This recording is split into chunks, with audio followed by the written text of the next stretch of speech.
There are curses that are not erased by time, not broken by walls, nor dissolved by the dust of centuries.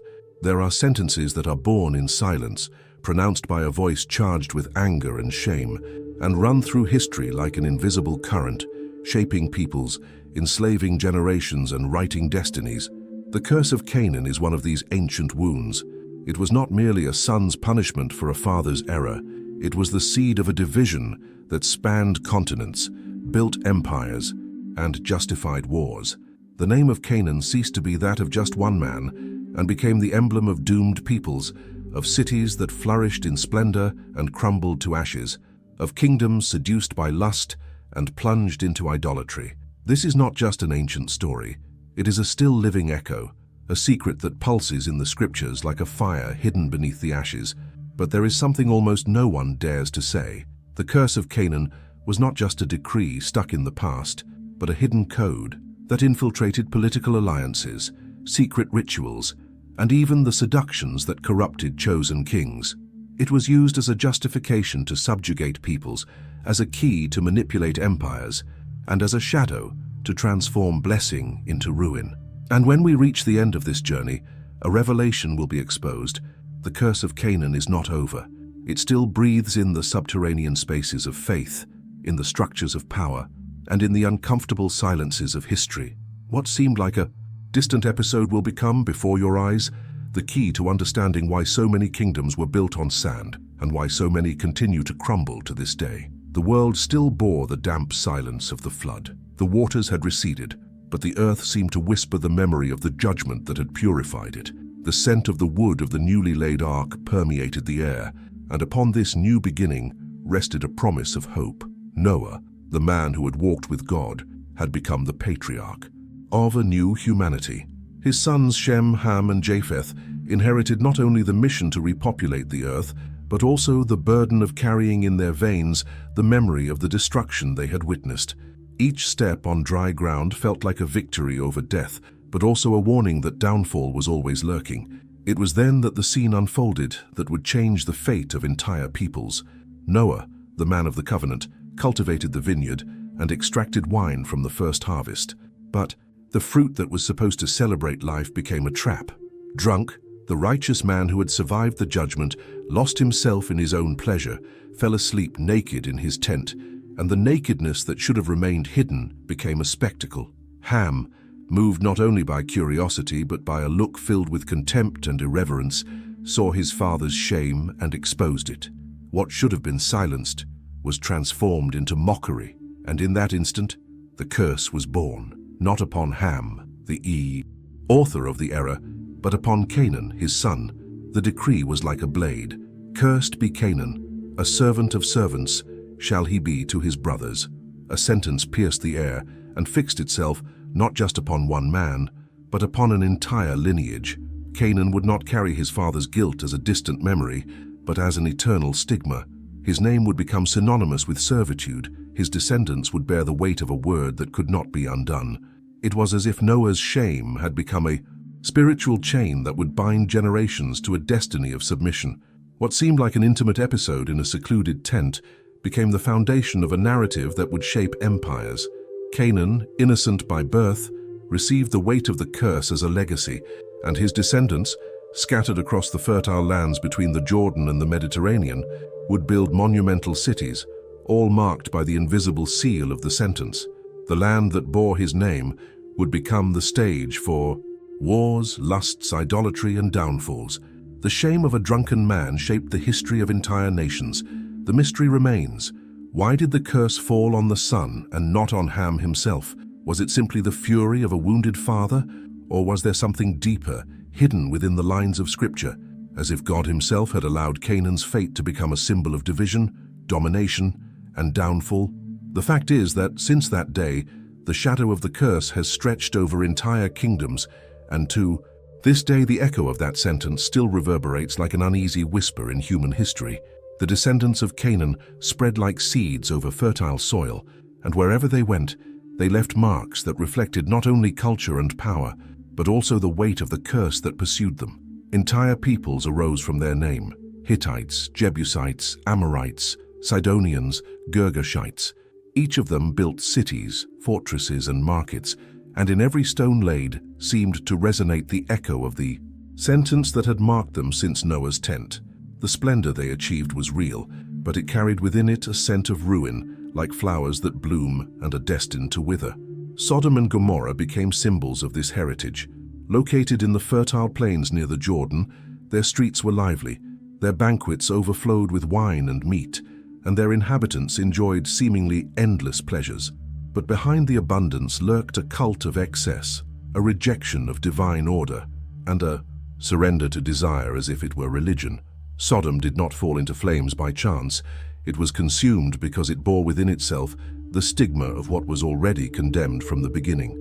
Further north, Sidon and Tyre flourished like jewels by the sea. Their ports sheltered ships that crossed the Mediterranean, carrying textiles, spices, and riches.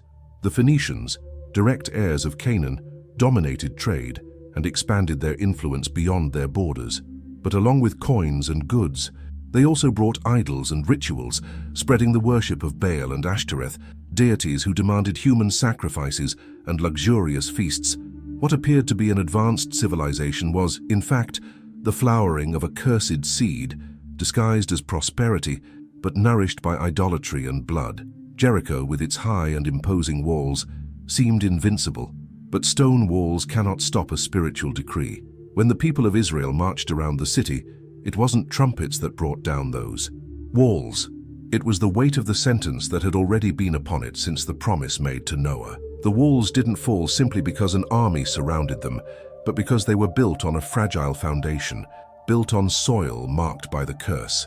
These cursed cities were not merely geographical locations, they were living embodiments of a spiritual heritage. Every noisy marketplace, every gilded palace, every altar erected to foreign gods was an attempt to defy fate, to build greatness on shifting sand. But Canaan's curse was like a shadow that lingered, ever present, ever eroding. The higher the cities rose, the deeper the cracks in their foundations became. And so the map of the land of Canaan became a stage of contrasts: wealth and corruption, splendor and ruin, power and fall. These cities became the target of biblical narratives, not only for their strength, but because they represented the eternal struggle between the blessing promised to Abraham and the curse visited upon the descendants of Canaan. The conflict was not merely military, but spiritual.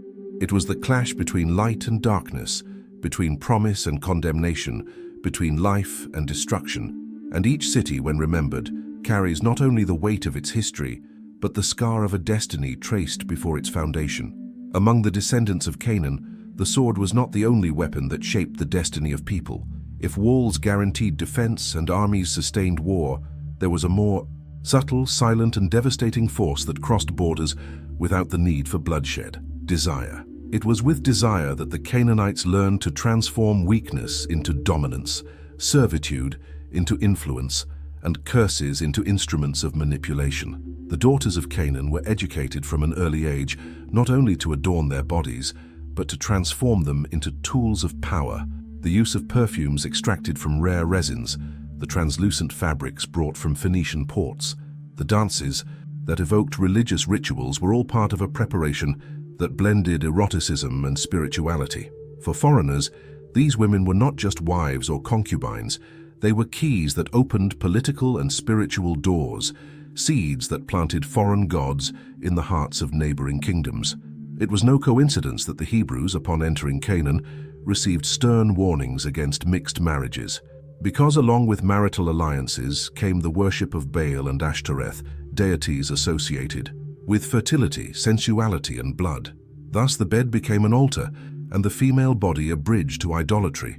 Pleasure, disguised as innocence, was an invisible pact that bound kings and warriors to gods who promised abundance but exacted destruction. The Canaanites knew that true power lay not only in spears and chariots, but in the ability to control desires. A king who thought himself a conqueror became conquered, not by the enemy's sword, but by the veil silently lifted in the royal bedchamber. Lust became a chain, and men who commanded entire armies began to obey the whispers of women who carried small, hidden idols in their necklaces. Thus, desire became a strategic weapon. With it, Canaan corrupted kings, weakened alliances, and opened space for their gods to infiltrate temples built for the God of Israel. Pleasure became confused with politics. Intimacy transformed into an invisible war. Every marriage between an Israelite prince and a Canaanite woman was more than a union. It was the slow contamination of a promise, the beginning of a spiritual decline. And the most disturbing thing is that this practice did not disappear with the ruin of their cities. Desire as an instrument of power spanned centuries, disguised as romance, alliance, and devotion. The curse of Canaan manifested itself not only in the fall of cities, but in the hearts of kings who allowed themselves to be seduced, giving up what was sacred in exchange for what was forbidden. Because the Canaanites understood a dark truth: it is easier to dominate a man by the fire of his desires than by the edge of the sword. If there was anything that distinguished the people of Canaan, it wasn't just their trading prowess, their military strength, or their strategic alliances, but the intensity of their rituals. They believed that the body, blood, and pleasure were direct channels of communication with the deities they worshipped. On high mountains and in hidden valleys, stone altars were erected, stained not with wine but with blood. There, before bronze statues heated by fire, children were offered as sacrifices, their lives transformed into currency to ensure abundant harvests and military victories. But it wasn't just sacrifices that marked Canaanite religiosity. There were also fertility rituals, in which women and men indulged in acts of collective lust before altars. Baal, the god of storms and fertility, and Ashtoreth, goddess of sensuality and war, were invoked not with solemn chants but with shouts, frenetic dancing, and intertwined bodies. For them, devotion was not separate from eroticism. It was through pleasure that they believed they could touch the divine. Canaanite temples became centers of spiritual corruption. There, priestesses offered themselves as living gateways to the gods, uniting the sacred with the profane in rituals that blended rare perfumes, dense incense, and earth-shaking drum music. It was in this space that the curse of Canaan manifested itself in its most explicit form: the cult of excess, the transformation of life into currency, the abandonment of purity in exchange for the promise of immediate power. It was not uncommon for these rituals to be witnessed by foreigners, honored guests at feasts that began as celebrations and ended in sacred orgies. Many returned to their kingdoms bearing not only commercial gifts, but also spiritual seeds of destruction. Contact with Canaan was not neutral, it was a contamination. It was as if the rituals served as a trap, not only to please the local gods, but to spread their influence over those who dared participate. The prophets of Israel repeatedly denounced such practices, describing altars hidden in the mountains, leafy trees used as makeshift temples, hills transformed into centers of idolatry. They saw that the curse of Canaan was not dead, but pulsated in the rituals that multiplied like weeds. The blood of the innocent cried out from the earth, and the songs of seduction echoed louder than the voice of conscience. These rituals were more than acts of distorted faith. They were pacts of power, alliances with spiritual forces that fueled the decline of the Canaanite people. Each sacrifice, each act of ritual prostitution, each drop of blood spilled, was like another brick in the wall that separated Canaan from the divine promise. And yet, for them, this was life, this was culture, this was religion. The curse was revealed, therefore, not only in their destiny of servitude, but in the very way they worshipped. The altar, which should have been a place of communion with the Creator, had become a stage for desire and destruction. The blood offered to the gods was a reminder that the sentence pronounced upon Canaan had not been dissolved. It was there, visible, pulsating, written in every forbidden ritual, in every body given up, in every sacrificed child. If the Canaanite altars were stained with blood and desire in public, the royal chamber was the secret altar, where the curse became more intimate, more silent, and therefore more deadly. There were no spears or child sacrifices there, but there was something that corroded with equal intensity: the power of seduction. The space reserved for kings and rulers was not just a resting place, but an invisible battlefield where bodies intertwined with spirits and where promises were broken in the shadows. The palaces of Canaan were built to transform the king's chamber into a private temple. The heavy curtains, dyed purple and scarlet, hid more than walls. They hid pacts. The air was permeated with incense brought from distant lands, mixtures that numbed the senses and dissolved resistance. Oil lamps created shadows that danced on the walls, transforming every gesture into a rite, every glance into a spell. Music was not just entertainment, but invocation. Harps, drums, and flutes joined together to lull the kings into an atmosphere where reason faded and instinct took the throne. There, women brought from other nations became priestesses of an invisible cult. Their bodies were adorned not only to enchant, but to captivate. Bracelets and necklaces were not ordinary jewelry, but amulets concealing symbols of foreign gods. When they lay beside kings, they not only delivered pleasure but planted in their hearts the altars of their own cults. Every kiss was a seed of idolatry. Every sigh carried the memory of a strange divinity that, without trumpets or armies, infiltrated the heart of Israel. The bedroom, therefore, became an extension of the curse. It was there that the sentence on Canaan found fertile ground, not in military strength, but in the weakness of human desire. What began with the shame exposed in Noah's tent was now repeated in luxurious palaces, where kings prostrated themselves before the beauty of Canaanite women and silently surrendered their souls to the same cycle of ruin. It was not uncommon for political decisions to be made not in assemblies or councils, but in the shadows of bedclothes. Wars were postponed, alliances were sealed, gods were accepted, not by words on clay tablets, but by promises whispered between the warmth of one body and another. The bed in Canaan was not just a space of intimacy, it was both throne and altar, and so the curse lived on. For the king's chamber was protected by neither walls nor priests. It was vulnerable to the allure of that which most easily seduces and most quickly destroys, pleasure. And when pleasure takes over, the kingdom is already doomed. If in the squares of Canaan power was displayed on altars and walls, within the palaces, it was disguised as silence and intrigue. What the people couldn't see, what the chroniclers didn't dare record, took place within the padded walls and narrow corridors of the harems, the invisible war between women. It wasn't armed armies that faced each other, but rivals hidden beneath silken veils, waging battles without shouting, with calculated smiles, poisoned glances, and words that pierced the hearts of kings like sharp blades.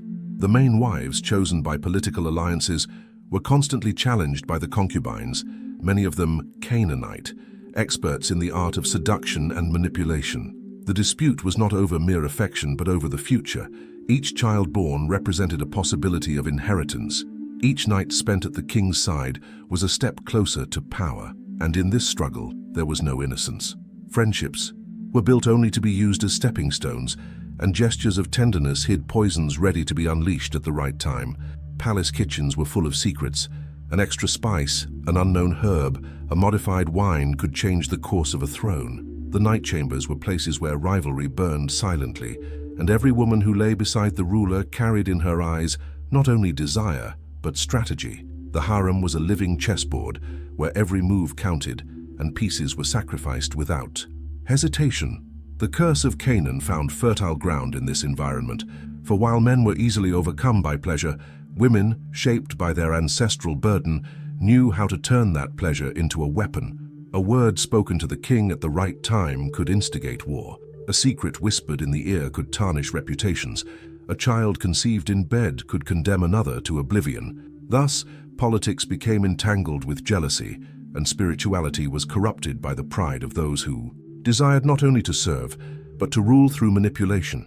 The scriptures speak of destroyed cities, of annihilated peoples, but little is heard of the invisible battles waged amid veils and jewels, where the war was more subtle but no less devastating. Each woman carried within her the reflection of the curse, not only servitude, but also the ability to entangle destinies, and often, what was decided in public councils was already mapped out in the silence of female rivalries. It was in this hidden space that the doom of Canaan took shape, not only in the walls crumbling before the people, but in the royal homes that silently corroded. For the curse did not always need fire or sword to manifest itself. The poison of intrigue, the heat of invisible disputes, jealousy disguised as devotion were enough, and so mighty kings were brought low not by armies, but by whispers. Whole kingdoms bowed not before walls, but before veils. The curse of Canaan breathed in hidden rivalries, remaining alive, invisible and eternal. If there was one place where the curse of Canaan manifested itself cruelly and inevitably, it was in the wombs of women and in the future of their children. Each birth, whether within the Canaanite lands or in the palaces that sheltered their daughters given to foreign kings, was seen not only as a celebration of life, but as a strategic move on an invisible chessboard. The born child carried not only the blood of his father and mother, but also the shadow of Noah's sentence. A servant of servants he shall be. This phrase, cast as a curse upon Canaan, echoed as if it were an invisible mark upon each generation. Within Canaanite families, the dispute over inheritance was a silent war. The eldest son was seen as the natural heir, but with each new birth came a threat, a possibility of rupture. And it wasn't just sibling rivalry. Mothers themselves, shaped by centuries of survival and intrigue, weaponized motherhood. They loved their children, but also used them as instruments of power, instilling in them from an early age the awareness that their destiny was to fight for space amidst the shadow of the curse. In foreign harems, the presence of Canaanite women further amplified this cruel game. A concubine's son might be born of royal blood, but his existence was tainted by suspicion and intrigue. A single word was enough for him to be considered a bastard, and a gesture of seduction from his mother was enough for him to be elevated to the status of prince. The curse, in this sense, not only weakened the Canaanite lineage, but also contaminated the dynasties into which his daughters were inserted. Ancient histories are replete with examples of how children shaped the future of nations. Some were forgotten, others were exalted, but all carried within them a tension between blessing and curse. The inheritance was not merely territorial or economic, it was spiritual. Each child born carried with it the memory of an ancestral decree, as if it were impossible to escape the destiny forged by a word spoken in a tent centuries before. And it was precisely this awareness that made the atmosphere even more tense. Each mother knew that the future of her people could rest in a single son, and so she raised him not only to survive but to conquer. Boys were taught from an early age to fight, to negotiate, to seduce, to manipulate. Girls were groomed to be strategic wives, capable of transforming marriages into treaties, bodies into alliances. Thus the curse was perpetuated not only by blood, but by education, culture, and memory passed down from generation to generation. And here the darkest aspect is revealed. The curse of Canaan was not just a sentence imposed from outside, but something that became part of the very identity of his descendants. They grew up believing they were destined for servitude or downfall, and at the same time, they learned to use this mark as a weapon against those who sought to dominate them. Their fate was cursed, but their intelligence was sharp. The burden was heavy, but the game was cruel. Thus, the children of Canaan were never just innocent children. They were heirs to a spiritual war, living pieces in an ancestral drama that transformed each birth into a battle, each succession into war, each inheritance into a sign of curse and promise of ruin. The curse of Canaan manifested itself not only in bloodshed or in power struggles within palaces, but primarily in that which contaminated the soul, the gods. Each people descended from Canaan erected their own altars. Each city housed idols that gleamed in the Mediterranean sun. Each home concealed symbols that blended superstition, fear, and desire. And so it was that cursed syncretism flourished, not as an innocent act of religious coexistence, but as a calculated spiritual infiltration capable of corroding even the homes of chosen kings. The gods of Canaan were many, but Baal and Ashtoreth dominated the pantheon. Baal, the lord of storms, promised rain and abundant harvests. Ashtoreth, the goddess of sensuality and war, attracted hearts with the promise of pleasure and fertility. But these promises came at a price. Their cults demanded human sacrifices, ritual prostitution, and banquets filled with wine and blood. Every altar erected in Canaan was more than a stone dedicated to a deity. It was an open affront to the God who had blessed Abraham and promised his descendants the land. And the contamination didn't stop at the borders of the Canaanite cities. Women taken as wives or concubines introduced idols into foreign palaces, small statues hidden under cloaks, amulets hanging from necks, chants murmured in the dead of night. All of this seemed harmless, but little by little, strange cults took root in the hearts of people who should have been faithful to the one God. The royal bedchamber became a secret altar. The king, unwittingly, began to divide his loyalty between the throne and the gods imported in feminine whispers. The cursed syncretism was subtle. It didn't destroy walls with earthquakes, nor set cities ablaze with thunder. It corroded from within, like invisible termites in precious wood. Altars to the God of Israel were erected side by side with altars to Baal. Incense rose to heaven in the name of the promise, but in the same fire, offerings to the idols of lust were burned. Religious confusion became a reflection of spiritual confusion.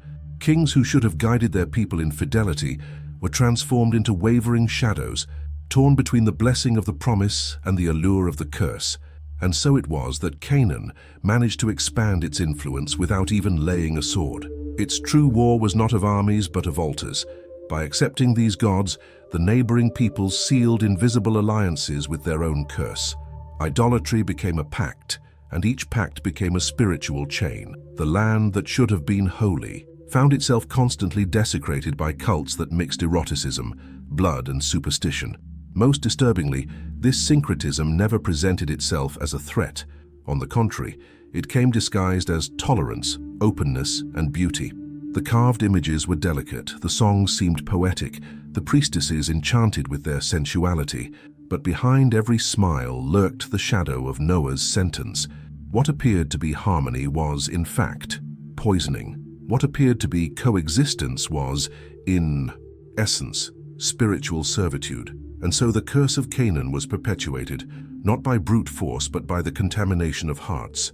For there is no wall more vulnerable than divided faith. The cities of Canaan, which once rose in splendor, inevitably began to crumble under the weight of their own curse. Their palaces still reflected the golden light of the sun. Their markets still overflowed with spices, precious metals, and perfumes from distant lands. But behind this radiance lay cracks that could not be hidden. The people walked within imposing walls, unaware that they were corroded from within, like old wood eaten away by termites. It was only a matter of time before their downfall came. Sodom and Gomorrah were the first to become examples. Known for their abundance and libertine rituals, they became symbols of absolute corruption. Their inhabitants believed they were at the height of prosperity, but each banquet was actually a silent harbinger of ruin. The fire that descended from heaven not only destroyed cities, but revealed the essence of their heritage. They lived in excess until they were consumed by their own flames. Further north, Tyre and Sidon flourished with shipping and trade, spreading their influence to the far reaches of the Mediterranean. But their wealth turned to pride, and their pride to their downfall. The prophets denounced their arrogance. Cities believed to be eternal would be reduced to dust, islands of commerce transformed into memories. When foreign armies rose against them, it was not just military force that defeated them, but the fate already sealed by the curse. Jericho, the pride of Canaan, surrounded by seemingly indestructible walls, also fell. Israel's trumpets were merely the audible signal of a judgment already written. The city crumbled, not only because it was attacked, but because its spiritual foundation was fragile. Every stone erected in rebellion against the God of Abraham was doomed to fall. And so, one by one, the Canaanite cities fell: Ugarit, Lachish, Hazor. Each boasted riches, but none withstood the onslaught of time and judgment. The curse of Canaan was not merely a symbolic burden, it was a fate that shadowed them. The more they sought to aggrandize themselves, the faster their downfall approached. The people murmured in the streets, feeling the weight of something they did not understand. Prophecies were ignored, signs despised. Men and women believed their greatness would protect them, that their alliances would save them. But no human pact can silence a spiritual judgment, and while they danced at wine-soaked feasts, while they offered children in the fire to the bronze gods, judgment approached silently, like a storm announced first by a cold wind. The fall of the Canaanite kingdoms was not merely military but spiritual. It was not merely a clash with foreign armies, but the inevitable result of a life built against the promise. The curse was being fulfilled before the eyes of history. Peoples that seemed invincible became ruins. Cities that shone like gold were reduced to ashes. And so Noah's sentence was confirmed.